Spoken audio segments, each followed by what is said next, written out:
It's another bit of Glasgow's bulk gone. It feels like the Glasgow's contracting and that the bulk's being reduced. It feels like it's moving towards Birmingham or Manchester or something that's become suburbanised, and that worries me. It was something that not you saw in Hollywood, a big skyscraper, and it was, you know, it was tremendous. See this building, it didn't matter whether it rained or the sun shone, you know, or what, this building still looked desolate. It still looked dark, grey, dull and depressing. This is a building which has a true grit of its age, and I think it should be kept. I liked my house. I didn't want to move like a lot of people here, but there was no choice. We had to move out.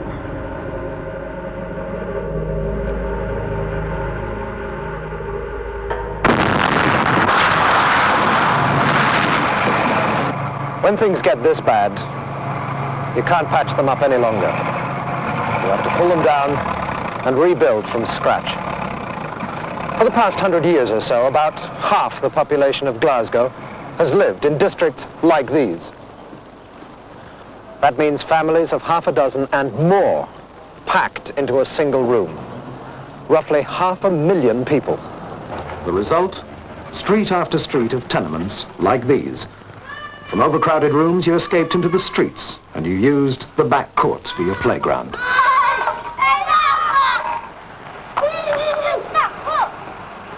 In their place, new blocks of flats are being built, many of them towering up to 15 or 20 stories. When you're short of space, you have to build high. Basil Spence was on the crest of a wave in 1958 when he was brought into the Gorbals. His Coventry Cathedral was nearly finished. He was everybody's favourite architect, and I think the politicians here in Glasgow were flattered by him.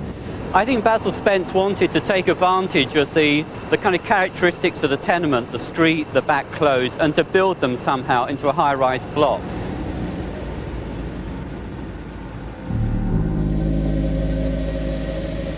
So we have inside a grand street through the centre. We have big double-height balconies, which were to be the gardens in the sky. He saw them on wash days as being full of laundry and would look like a ship in full sail. The idea of a great inhabited cliff edge of buildings sailing through the inner city slums. From the outside, Sir Basil Spence's vision was that it should look like a Spanish galleon in full sail, and the only way you got that impression was if you walked over to Richmond Park. Somebody said at one time as well that it was supposed to have been designed like a ship, you know what I mean? Well, I would actually take out the P and put in the T, you know what I mean, if it was up to me, man, you know what I mean? The design of these buildings are terrible, totally terrible. But then again, you know, they were designed in the 60s. People were full ideas, you know what I mean? Some aspects of the flats are really nice. They're very fine. They're not big, heavy, brutal things necessarily. They've got lovely tall buttresses which suggest Gothic architecture and lots of references that people never talk about. You can imagine what the drawings would have looked like with the lovely compositions of the balconies and the windows.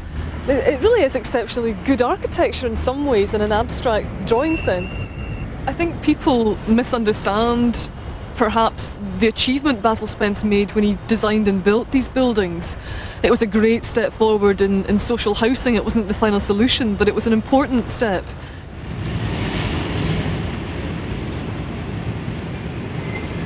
Let's meet a family that's moved into one of these new flats.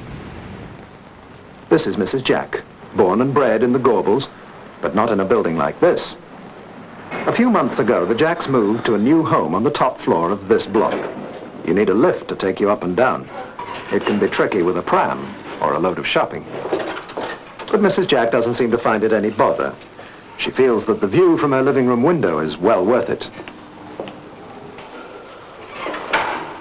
Brand new houses out of a wee single end. My God, that was something, you know what I mean? Bath. First God, time it wasn't half. Oh, aye, hot water. Electricity. Up and downstairs. Up and downstairs. Used to run into rooms and shout, "Where are you? Where are you?" It was like going into a big mansion. So it was. In bedroom. You couldn't get into it quick enough. Out of wee kitchens with the black sink, the brass wheels. I had 4 wings in a single end. And I was glad to get into that. And I was only 24 when I get that. What sort of accommodation did you have back in the Gorbals, Mrs. Jack? We had a 2-apartment, room and kitchen. And it was damp Yes, it was terrible. The and room, cramped, I suppose. all the stuff all on top of one another, in fact. I mean, it was really terrible. We're glad to get out of it. It's a lovely-looking, healthy boy you've got there. Have you noticed any change in the health of your family since you moved out here? Yes, I have. It's a great change in the baby because he had pneumonia and congestion in the chest when we were in Florence Street.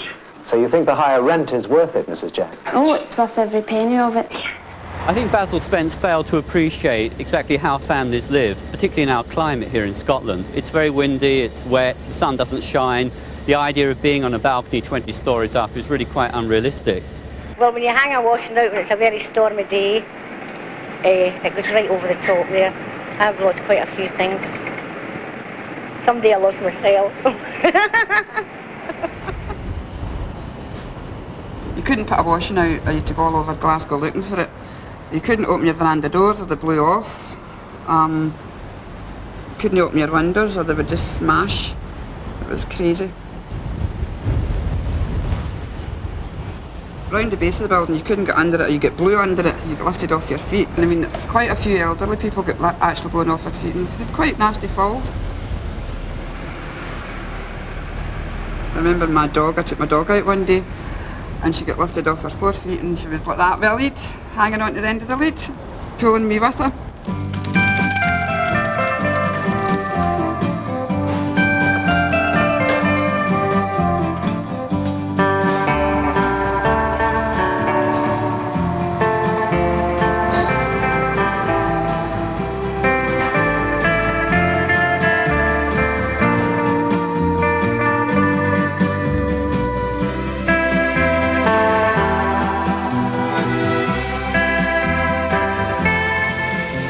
Le Corbusier was a major influence, so everybody in Britain, not just Britain but throughout Europe, looked to this particular man as a single artistic and architectural force.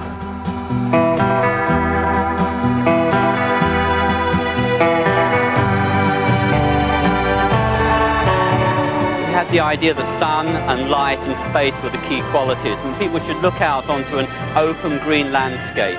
They should have gardens in the sky. That way they were away from the slums on the ground, and it was a grand vision suitable for Marseille, where he built his finest block, which is called Unité.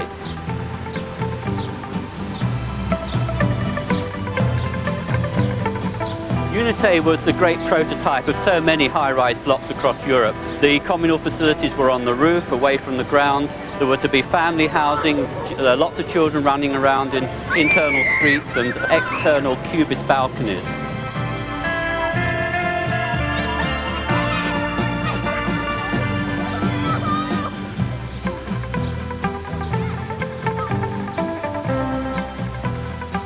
It was the kind of utopian socialist vision which led Europe after the war out of the slums into the kind of modernist vision which we see today. As an idea, it came all the way to Glasgow, and these buildings by Basil Spence are a direct derivative of the Unité prototype. His vision of the flats was that it would look like the Hanging Gardens of Babylon. He had this ledge built so that people could grow flowers and have them hanging over. So this was where we had the flowers growing over in the summertime. It was always a nice yellow flower my husband grew there. There were 3 spinster ladies who lived, and they had actually had a lawn. They made a lawn on their veranda. I never ever saw it, but my husband told me about it. They had a lawn and they had flowers and they had it really nice. It was like something in Egypt, in a desert. I don't know, it was probably the shape at the base. You know, you felt it was like a kind of pyramid. You felt as if you wanted to run up, you know, climb. I don't know, it was just had that feeling. But it was so different. It was a class of its own at the time, I think.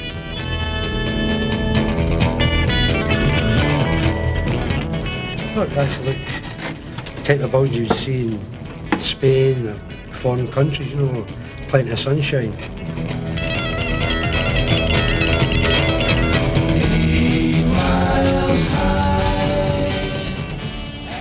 These blocks in the Gorbals, designed by Sir Basil Spence, have been occupied now for about 18 months. They house 1,200 people in 400 flats. Officially, the 3 main sections are known as A, B and C. Unofficially, people are now calling them Alcatraz, Berlini and Carstairs. Well, I mean, from outside it really looks a bit like a prison, doesn't it? It's kind of dull and the windows look very small, you know. It's deceiving. Once you get inside, the windows really are pretty big inside. First impressions, what I imagine Berlini prison would be. Long dark corridors, all the height up. I just never been used to living in a high-rise flat. It took me about a year to settle in. To me it was just like somewhere to sleep with my family. I just didn't like it, couldn't settle. But once I got to know the neighbours, and I did great neighbours, things changed and the community spirit started, and I never looked back from then. First time I'd ever seen anything quite like it. It's an unusual building, and but the house, when I saw the house, that convinced me that I wanted to stay there because the houses were absolutely spectacular inside. I really can't say enough about it because it was absolutely marvellous, and to have such a wonderful big kitchenette, dinette, spacious cupboards. My husband was a very well-known character because he was cheery, joked with everyone, looked after all the older tenants, made sure they were all right, and people would come to the door, you know, if they had a problem or if they needed anything, they always came to him. Scottish Field magazine came to do an article on high-rise flats. Well, that's my son Robert. He's practising the bagpipes in his bedroom. He used to do it in the veranda as well. We had a neighbour who shared the veranda, and he was the pipe major in the Hoover Pipe Band. That's my 3 daughters. There's Jeanette, the youngest one, Margaret Rose and Pauline. This is the veranda area where they could play. They had plenty of space to cycle up and down. Oh, they loved it. But once they had left, they realised it was better to live with 8 people up the stair rather than 400. I'm a skyscraper Wayne, I live on the 19th floor. I'm no going out to play anymore, for since we moved to your new house I'm wasting away, cause I'm getting one less meal every day. Oh, you can't find pieces out a 20-storey flat. 700 hungry wings will testify to that. Be it butter, cheese or chili, if they break the pan or pan, the odds against it reaching F is 1991.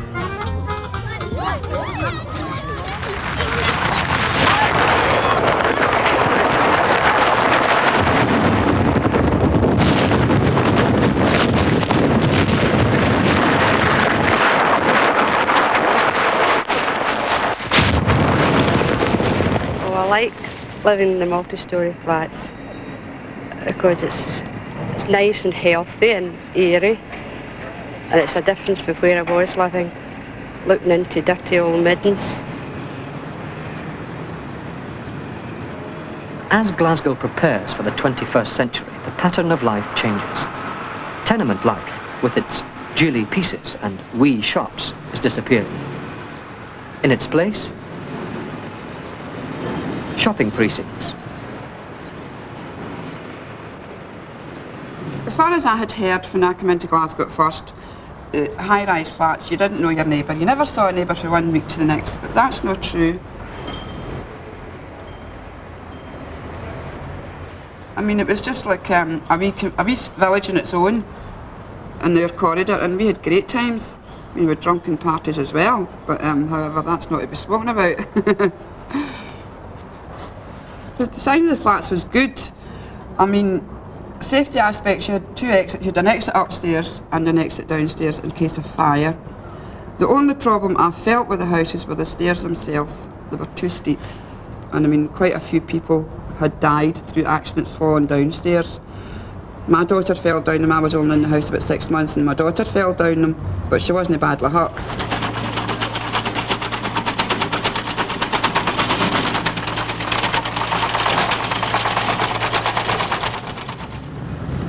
Well, there were certain problems with bringing up kids in high rise. They couldn't get out to play because we were so high up. If we brought them out in the veranda, you always had to be there to keep an eye on them because of this here. I used to have an old coffee table that I used to climb up and to look over, and the kids got into the habit of watching me and tried it themselves, so you always had to be with them. They could get out in the corridors at certain times, but some neighbours didn't like it. We had big cupboards, walk-in cupboards, and I turned mine into a play area for the kids.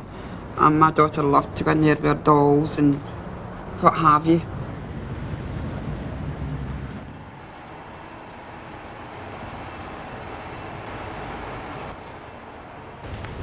I'm Nancy Sinclair. This was a flat I used to be. I came in here in August 1979 and I moved out in June 1991.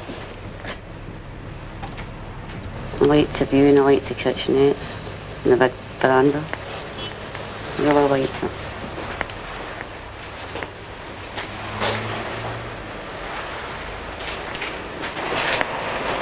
You come into your living room and your kitchenette, but you go down the stair to your bedroom and your big balconies off your bedrooms.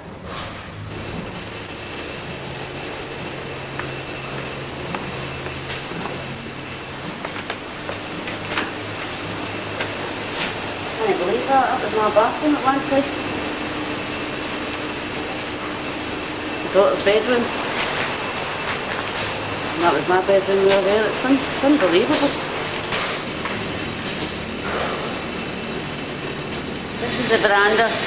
We used to sit out here and have our tea, and there was a washing post for your washing. We used to hang out our washing. In the summertime we used to take turns of making tea. We used to sit out here and have a cup of tea in the summertime.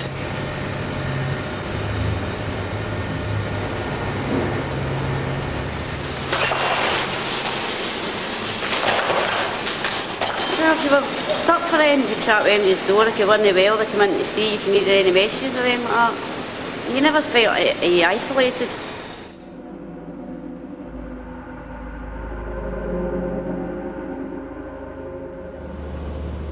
It's not small, eh? It's not small and I remember it. This is where I was born.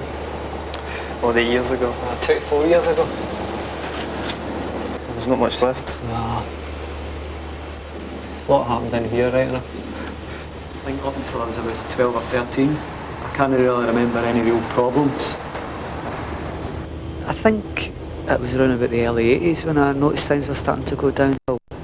When I was bringing people up to the flat as well, I was feeling slightly embarrassed because of the condition of the flats, and it made me feel uncomfortable living there for the first time really in my life. Oh, look at the stairs, Stephen, look. The old veranda. There's some mess in it. This is where I used to play with my bike when I grew up.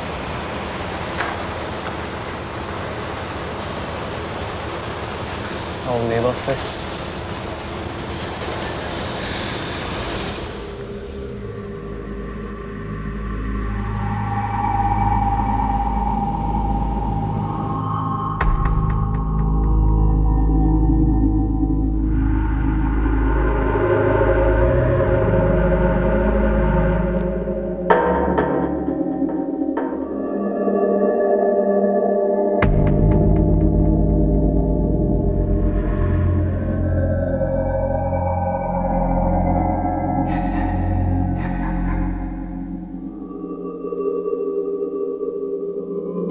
Years out of somebody's life.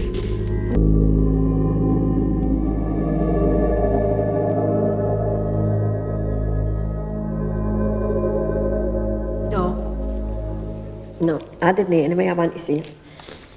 They say I seen it being built for nothing, so I'll see it going back to nothing. But I never thought I'd ever see it in my lifetime. She'd been very happy. Happier times or something happier done to it instead of blowing it up and taking it away. Surely they could have used that building for something. Look at the homeless people alone.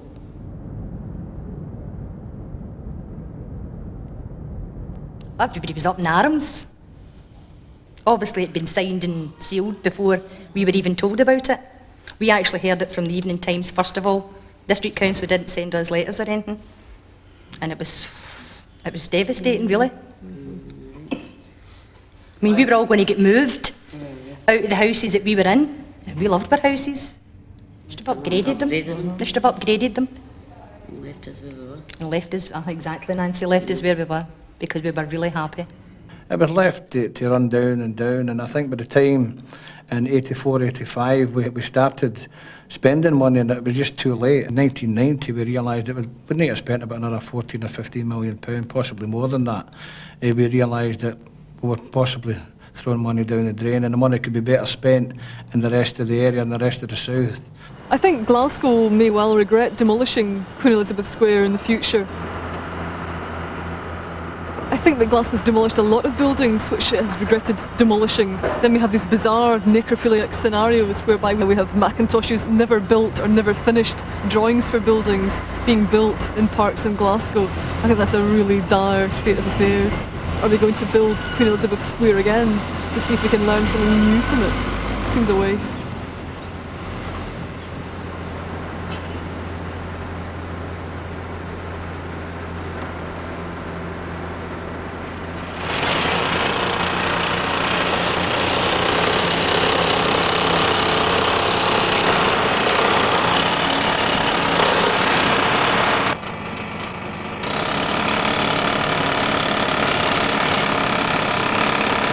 When I was here, it was starting to get pretty run down. The boys that had drug problems and that, you could find them very easily sitting outside your door. Sometimes you'd get a chap in the door, you know, asking you for water or asking you for this or that or vinegar or whatever, you know. What could you do? You couldn't say, you know, like you couldn't be rough with them, because if you did, there was too much of a crowd. You know what I mean? So you had to, well, okay, right here, that's the last time, you know. There was a lot of dealers used to use this place as a meeting place. This ended up a haven for the junkies. You see, if they were running from something, all they had to do was run in here. You know, they were lost, they were gone, man. They were totally gone, you couldn't find them because of the place being that big. But then again, a lot of people turned a blind eye to it. They thought this is a nice community, this is that.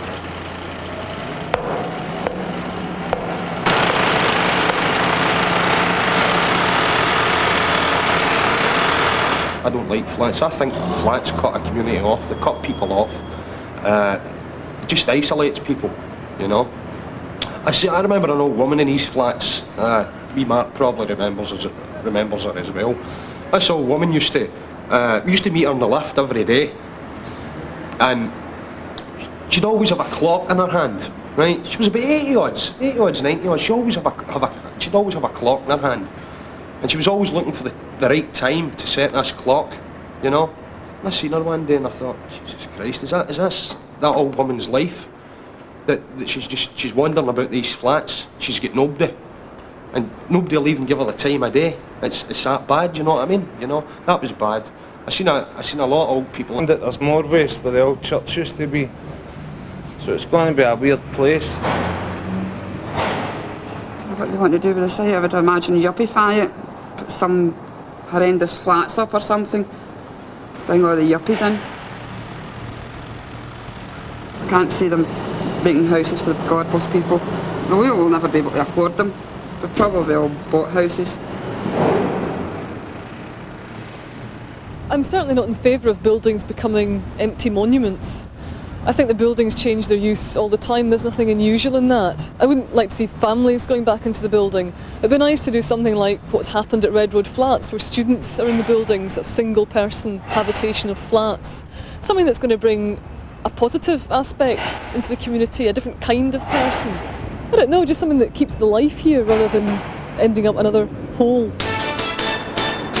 Sunday at noon, 6,000 separate explosions will bring the two buildings down in just 23 seconds. I suppose at one time they were dreams.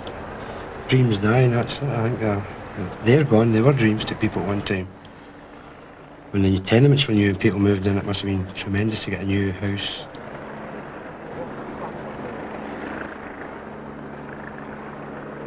The Clerk of Works actually remarked that they would never be able to blow up Queen Elizabeth Square.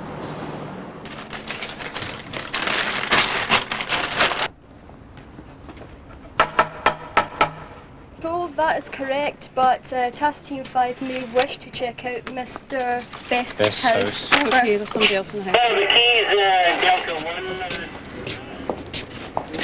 It'd be good to see it going down. Yeah. It's just an eyesore. Nothing to worry about, okay? Just round this way.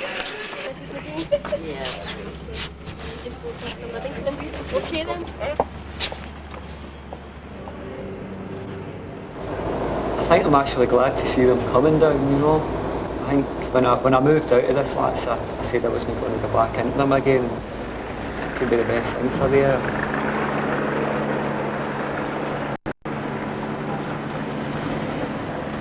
It's an era time on its own, and they'll never replace the flats. For all the flats that they've built round about, there'll be nothing like them, nothing like them. And I'm really sad to see it gone.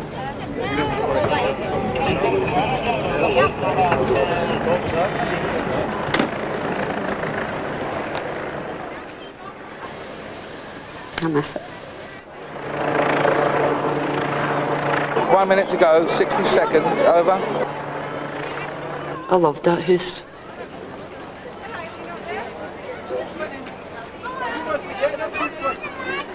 Another experiment in better living. Gorbals turns its scarred face to the dawn of a fairer and finer future, as Her Majesty the Queen unveils a foundation stone.